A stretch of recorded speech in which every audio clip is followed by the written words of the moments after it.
The house was quiet in a way that felt unfinished, like a sentence that had stopped too early. Laura sensed it the moment Ethan moved back in. He carried his bags inside with care, as if noise itself might offend someone. He was 22, tall, polite, and careful with every word. His smile came late, 5 after he checked the room to see if smiling was the right thing to do. Laura watched from the kitchen doorway. She had been part of Ethan's life for 7 years, ever since she married his father, David. She was not his mother, and she never tried to replace her. Ethan's mother had died when he was young, leaving behind a quiet gap no one ever named. Laura respected that space. She stayed kind, steady, and a little distant.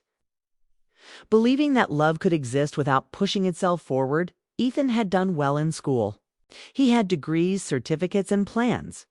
What he did not have was ease. People spoke easily around him, joked freely, laughed without thinking. Ethan listened closely, always a step behind, as if life were moving faster than his feet could follow. When he tried to joke, the timing slipped. Words fell flat. Silence followed. Laura noticed these moments more than anyone else at dinner. David talked about work, about traffic, about news headlines. Ethan nodded, added facts, corrected details. Laura waited for laughter that never came. She saw Ethan's shoulders tighten each time a moment passed without warmth. It was not failure that hurt him. It was distance. One evening, David invited a few neighbors over. Nothing fancy. Pizza, soft drinks, easy talk. Ethan stayed near the wall, listening. Someone made a joke about college life. Ethan tried to add something, his voice careful and unsure. The room paused. A neighbor smiled politely and changed the subject. Ethan laughed too late. Laura felt it like a sharp breath in her chest. Later, when the guests were gone and the dishes were done, she found Ethan on the back porch. The night air was cool. He sat on the steps, phone in his hand, not scrolling, just holding it. "Mind if I sit?" she asked. He shrugged. "Sure." They sat in silence for a moment. Crickets filled the space where words did not. "I saw what happened earlier," Laura said gently. Ethan exhaled. "It always happens." "You're not bad with people," she said. "You're just careful." He looked at her, surprised. "Careful doesn't help," he said. "People like easy. I'm not easy." Laura thought about her own past, about how she once overthought every word, every smile, about how she learned, slowly, that connection was not about being perfect, but about being present. "Humor isn't magic," she said. "It's practice. It's listening. It's timing." Ethan frowned slightly. "You make it sound simple." "It is simple," she replied. "Not easy, but simple." That was how it began, not with a big talk or a serious plan, but with small moments. Laura suggested watching a few old shows together. Nothing new, nothing trendy. Just classic sitcoms where humor came from people, not noise. They watched in the evenings, sometimes with David, sometimes alone in the living room. Laura did not lecture. She paused the show now and then, asked what Ethan noticed. Why a joke worked. Why a pause mattered. Why silence could be funny if you let it breathe. Ethan listened closely. He always did. Days moved fast after that. Mornings filled with job searches. Afternoons with errands. Evenings with quiet learning. Laura noticed Ethan relaxing just a little. His answers came quicker. His eyes lifted more often. He still stumbled, but he did not freeze. One afternoon, while helping Laura bring groceries inside, Ethan made a small comment about the weather. It was dry, almost careless. Laura laughed without thinking. Ethan stopped walking. "That worked," he said. Laura smiled. "See?" The house began to feel different. Not louder, warmer. David noticed the change too. "You've been talking more," he said to Ethan one night. Ethan nodded. "Laura's helping me." David looked at Laura with quiet appreciation. He trusted her. He always had. But Laura felt something else growing beneath the surface. Not confusion. Not desire. Something deeper and steadier. Responsibility, she saw how much Ethan needed guidance that did not judge him. She saw how easily people misunderstood his silence. She remembered how alone that kind of misunderstanding could feel. One evening, Ethan came home frustrated. A job interview had gone well until the end, when the interviewer made a joke. Ethan had answered seriously. The smile on the other side of the table faded. "I ruin things without trying," Ethan said. Laura shook her head. "You're learning," she said. "Learning looks messy." She reminded him that experience came from failure, not success. That confidence was built, not discovered. Ethan listened, absorbing every word. As weeks passed, Ethan began testing himself. Short comments at dinner, small jokes at the store, gentle humor with neighbors. Some worked, some didn't, but he no longer shut down afterward. He adjusted. Laura watched him grow and felt something close to pride. One night, after a long day, Laura sat alone in the living room. The house was quiet again, but this time it felt settled. She thought about how easily lines could be misunderstood, how quickly kindness could be misread. She made sure her tone stayed clear, her role steady. She was not there to fill a space, did not belong to her. She was there to help someone find his footing. Upstairs, Ethan practiced conversations out loud, timing his words, testing pauses. For the first time, the sound of his own voice did not scare him. Downstairs, Laura smiled softly, knowing that some help mattered more than it showed, and somewhere between silence and laughter. Part one of their story found its meaning not in what was said, but in what was finally understood. The change in Ethan was subtle at first, almost imperceptible. Small things, a quicker smile, a lighter tone.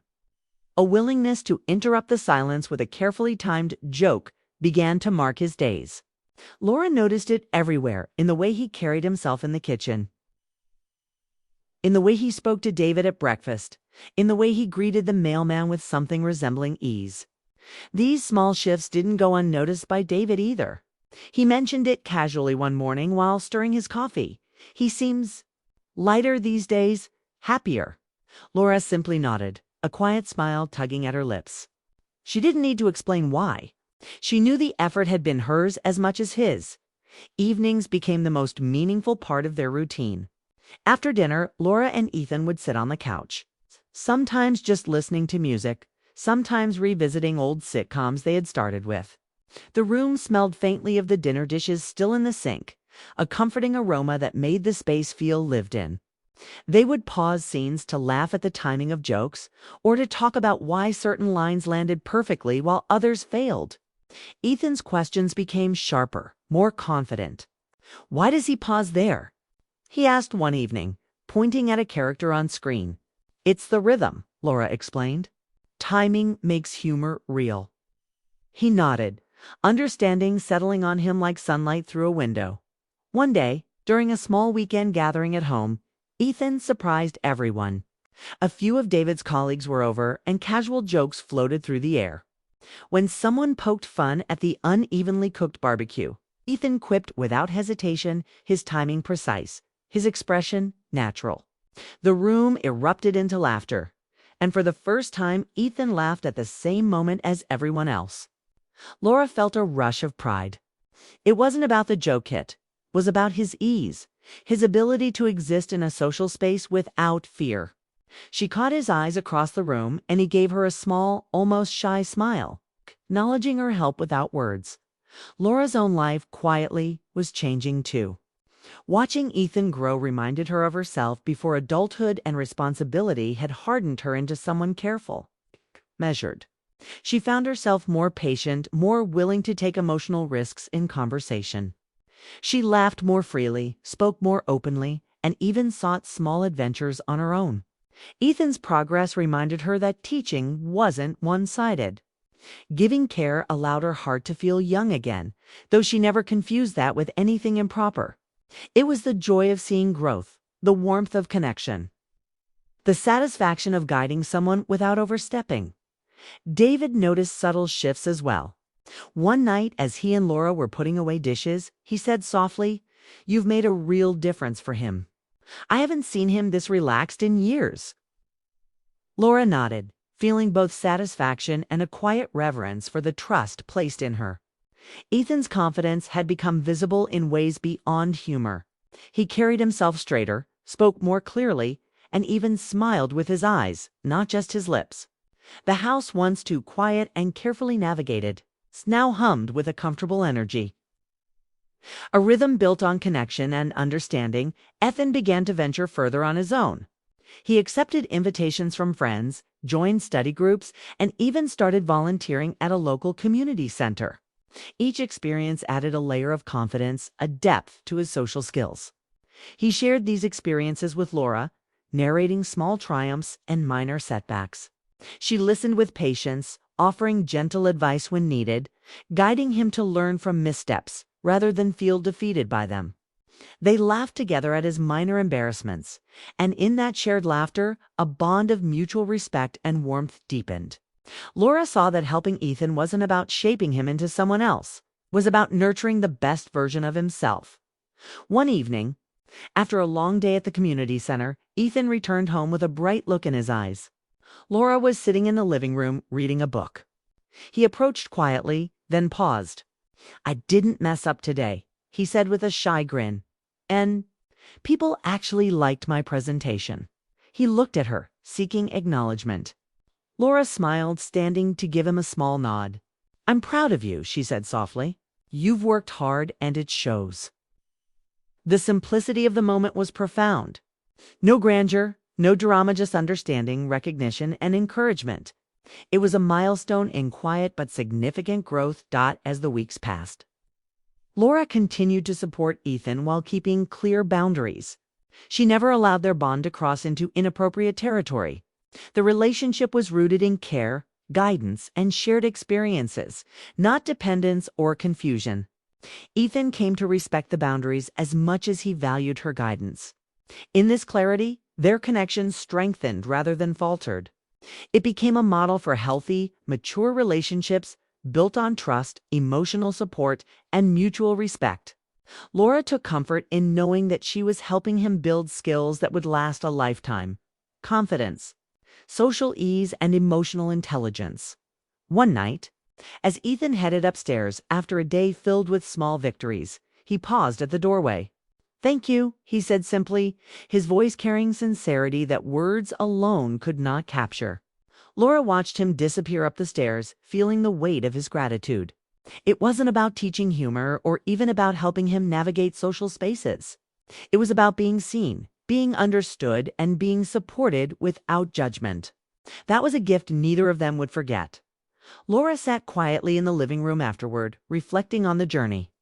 Helping Ethan had revealed something essential about herself: patience. Empathy and the power of steady, consistent guidance could transform lives.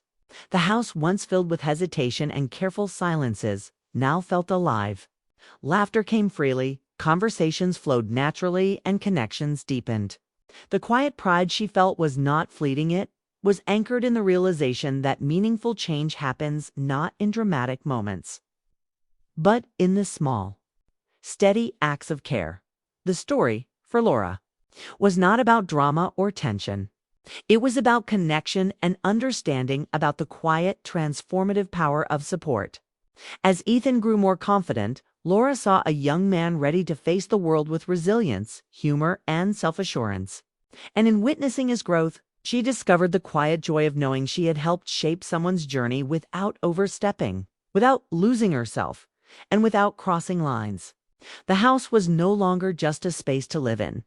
It was a space where trust, care, and maturity intertwined, creating an atmosphere of warmth that would endure far beyond any single moment. Even as the story reached this natural pause, the energy remained. Growth, understanding, and respect had become the foundation of their household. Laura knew that life would bring challenges, and Ethan would face moments of doubt, hesitation, and uncertainty. But now, armed with patience, humor, and the experience of being guided without judgment, he was ready. And Laura, standing quietly in the glow of the living room light, felt a profound sense of fulfillment. The house hummed gently around her, alive with laughter, warmth, and the steady rhythm of human connection a testament to care, maturity, and the quiet power of love expressed through guidance rather than desire.